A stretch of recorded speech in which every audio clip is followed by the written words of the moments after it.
Ya, halo pemirsa, lebih dari 31.000 ASN kedapatan menerima bansos dari Kementerian Sosial. Sementara buntut kasus Valencia, asisten tindak pidana khusus Kejaksaan Tinggi Jawa Barat ditarik ke Kejagung untuk diperiksa. Bersama saya, Irma Meida. Dan saya Herjuno Syaputra, Anda menyaksikan Indonesia Petang. Pemirsa, 31.000 lebih pegawai negeri sipil kedapatan menerima bansos dari Kementerian Sosial. Bansos yang diterima berupa bantuan sosial tunai, bantuan pangan non-tunai, dan program Keluarga Harapan.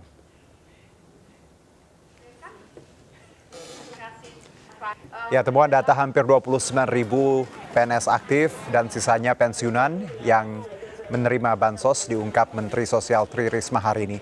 PNS penerima bansos tersebar di 514 kabupaten kota di 34 provinsi yang berprofesi sebagai dosen, PNS hingga tenaga kesehatan. Kemensos juga menemukan dugaan aparatur TNI Polri yang juga menerima bansos. Menteri Sosial Tri Risma hari ini tengah mengkaji pemberian sanksi terhadap PNS dan ASN yang ketahuan menerima bansos.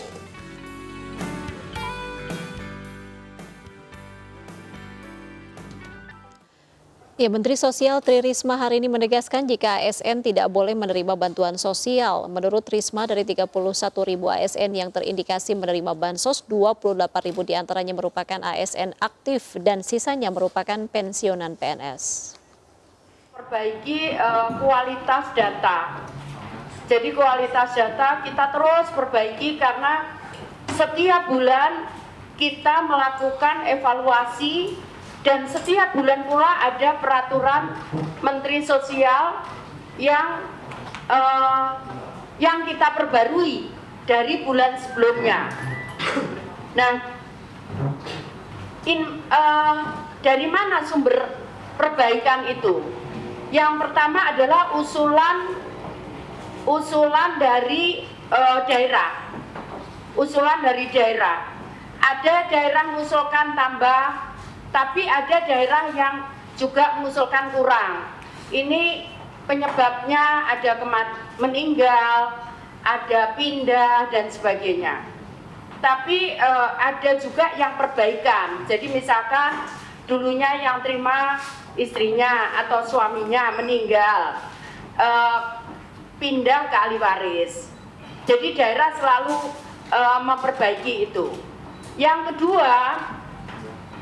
Yang kedua adalah kami punya situs Usul Sangga.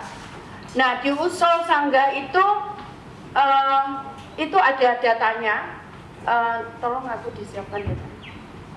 Itu ada yang kita disetujui oleh daerah, tapi ada yang tidak. Nah, kemudian ada yang menyangga juga. Ini mestinya tidak berat. Tapi kenapa dia dapat bantuan? Nah, itu juga kita cek. Kalau memang betul, ya kita setujui. Kalau tidak betul, ya kita tidak bisa. Nah, itu dua. Yang ketiga adalah dari data bencana. Jadi biasanya kalau sudah bencananya kayak longsor, rumah habis, begitu kita langsung masukkan datanya. Karena pasti dia kehilangan semuanya. Nah, kemudian yang berikutnya adalah data dari media. Jadi kita scanning, jadi tiap hari itu Humas itu selalu mengirim berita dari media tentang laporan-laporan tentang masyarakat bagaimana, terus kita tindak lanjuti, kan kita cek ke lapangan. Nah, ternyata misalkan, oh ya ini orang miskin, tapi dia belum dapat bantuan. Kadang juga, oh dia belum perekaman gitu. Tapi kalau kita turun, biasanya kan dengan daerah. Jadi daerah tahu kondisinya, misalkan dia belum punya KTP gitu. Nah, biasanya daerah kemudian tindak lanjuti, dibuatkan KTP. Nah, kemudian setelah itu dimasukkan ke penerima. Ya, Menteri Sosial Tri Risma hari ini membeberkan puluhan ribu pegawai negeri sipil terindikasi menerima bansos. Mereka tersebar di 514 kota, kabupaten di 34 provinsi, bahkan ada yang berada di kawasan Menteng, Jakarta Pusat. Ya, Mensos Tri Risma hari ini mengungkapkan sebanyak 31.000 lebih pegawai negeri sipil terindikasi menerima bansos. Setelah dikonfirmasi ke Mensos dari data BKN, 28.965 diantaranya masih aktif dan sisanya diperkirakan pensiun. PNS itu berasal dari beragam profesi antara lain dosen, tenaga medis, dan jenis bansos yang diterima para PNS itu adalah program Keluarga Harapan, bantuan pangan non-tunai, dan Risma mengatakan data tersebut akan diserahkan kepada pemerintah daerah untuk ditindaklanjuti. Kemensos akan menyetop bantuan sosial itu karena para PNS telah mendapatkan pendapatan rutin setiap bulan.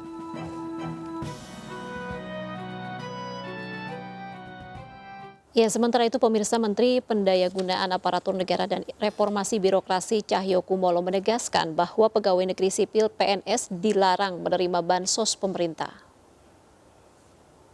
Ia merujuk pada Peraturan Presiden atau Perpres 63 tahun 2017 tentang penyaluran bantuan sosial secara non-tunai. Dalam aturan itu disebutkan bahwa penerima bansos adalah seseorang keluarga, kelompok atau masyarakat miskin, tidak mampu atau rentan terhadap resiko sosial. Selain aturan tersebut, Cahyokumolo juga mengutip pasal 2 Peraturan Pemerintah PP 39/2021 tentang penyelenggaraan kesejahteraan sosial.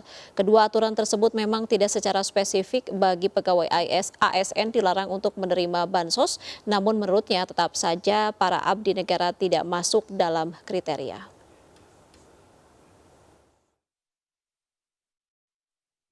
Ya, dan berikut adalah peraturan pemerintah terkait penyelenggaraan kesejahteraan sosial.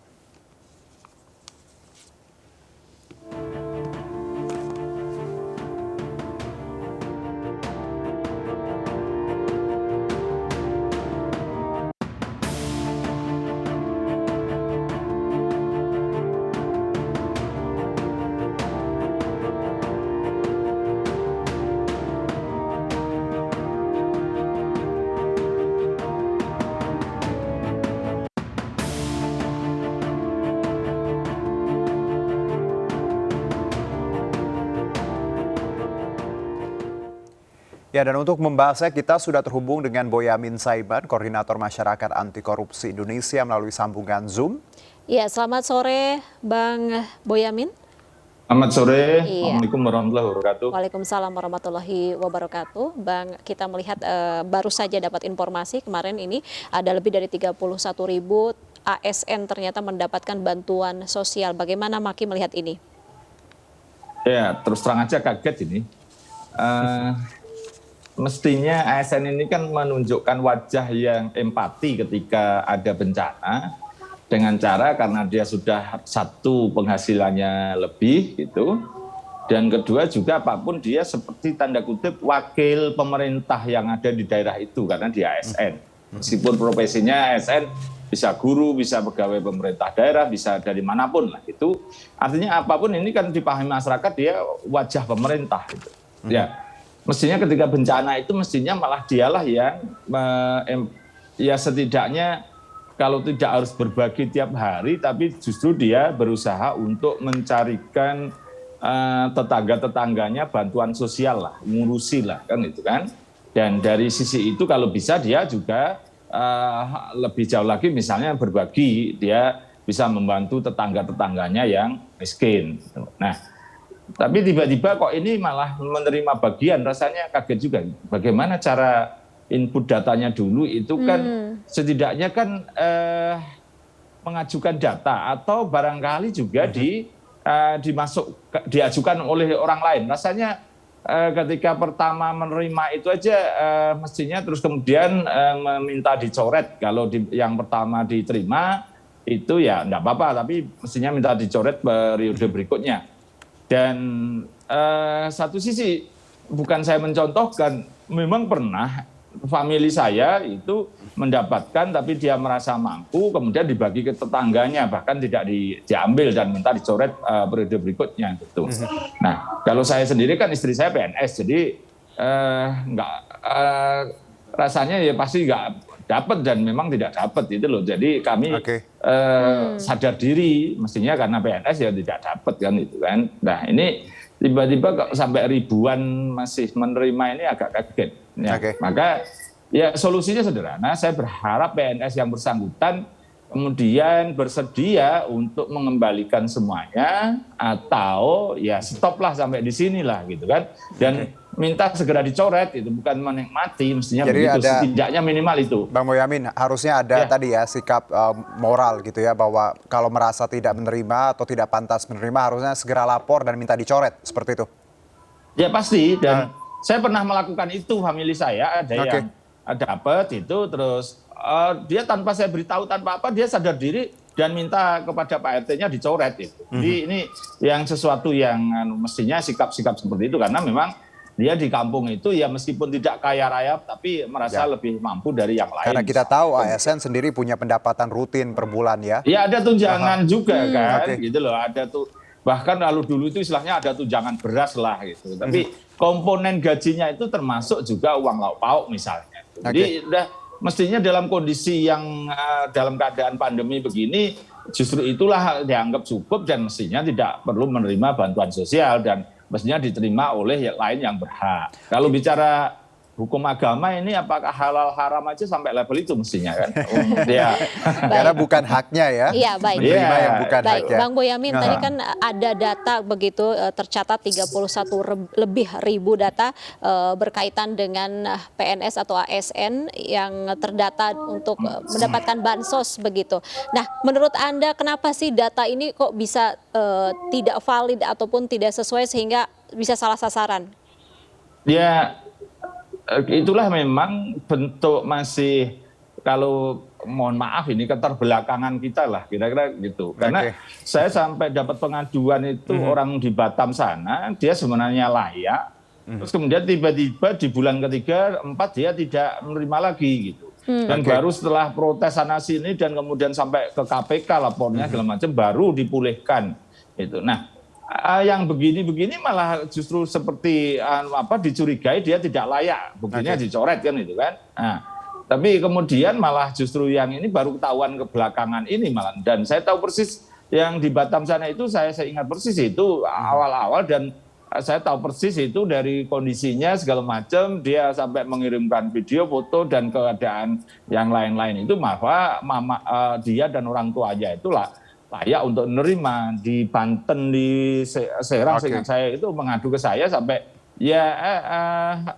malah harusnya layak untuk menerima, banyak yang kemudian tidak mendapat jatah dan kemudian ada yang kemudian dihentikan. Jadi sementara saya tahu persis di Jakarta Barat, di Kebonjeruk itu ada beberapa yang mestinya itu tidak perlu menerima tapi malah menerima. Jadi betul-betul ini menjadi banyak salah sasaran, sehingga ini ya mau tidak mau saya harus menyebut keterbelakangan kita menginput data, dan juga ada konflik kepentingan. Misalnya yang memasukkan ini RT-nya bahkan familinya dimasukkan, orang lain malah tidak dimasukkan misalnya. Jadi bahasa nggak enaknya haji mumpung lah. Kira-kira gitu. Bang, kalau kita lihat praktek seperti ini sebenarnya sudah sangat lumrah. Kita sering dengar, sering ada kasus seperti ini, bagaimana yang menerima bansos bukan orang yang berhak. Lalu apa langkah konkret yang harus dilakukan khususnya Kemensos terkait bansos untuk PNS ini? Perlu ada sanksi untuk mereka yang menerima dan diam? Ya, rasanya tidak enak lah juga, misalnya masa terus dianggap sampai ini korupsi gitu ya, rasanya juga nggak sesuatu yang berlebihan lah ya. Jadi sementara menurut saya ya ini aja dihentikan, dan kemudian dalam konteks tertentu kalau dia memang cukup mampu ya suruh mengembalikan, dan setidaknya kalau mengembalikan ya seperti apa, misalnya dia harus membagi ke tetangganya yang lebih miskin, tapi itu pun juga sulit untuk memastikan. Tapi menurut saya kalau mau tegas ya dihentikan, kedua yang dulu diterima suruh mengembalikan, itu aja. Dan kalau tidak mau ya apakah kemudian PNS-nya, ini kan ada peraturan pemerintah yang tentang disiplin PNS, ASN, PP 10 tahun 80 mulai paling lama, terus dirubah tahun PP 45 tahun 95, dan sampai sekarang ada PP 53 tahun 2001 lah. Itu kan otomatis dia bisa diberi sanksi di situ, mulai dari paling ringan teguran tertulis sampai pemberhentian dengan tidak hormat. Nah, setidaknya itu bisa diterapkan pada PNS itu. Jadi paling tidak berilah sanksi lah kalau memang dia tidak mau sampai level mengembalikan. Karena apapun dia mestinya memberikan contoh yang baik sebagai wajah pemerintah gitu kan untuk tidak menerima bansos tapi kemudian menerima. Ya ada di situ sanksi bagi PNS-nya dan bisa mutasi atau bisa penurunan pangkat gitu. Apapun dia kan berarti level ini kalau kita nganggap hukum ini bisa pemalsuan data. Kan itu kan kalau pemalsuan data apalagi di saat bencana itu bisa sanksinya berat, kalau perlu ya pemberhentian dengan tidak hormat kira-kira gitu. Jadi ya terserah lah, kita serahkan sepenuhnya kepada pemerintah, tapi ini menunjukkan wajah yang buruk dari PNS yang mestinya jadi wakil pemerintah yang ada di situ gitu. Sehingga ya kalau mau tegas lebih keras lagi supaya tidak terulang, ya diberikan sanksi pada PNS yang bersangkutan karena ada disiplin PNS istilahnya. Baik, Bang Bonyamin, artinya ini butuh koordinasi begitu antara Kementerian Sosial dengan Kementerian Dalam Negeri terkait hal ini, bagaimana untuk solusi ke depannya. Tapi ditahan dulu, kita masih akan berbincang terkait hal ini usai jeda. Tetaplah bersama kami pemirsa, usai jeda. Kami akan kembali.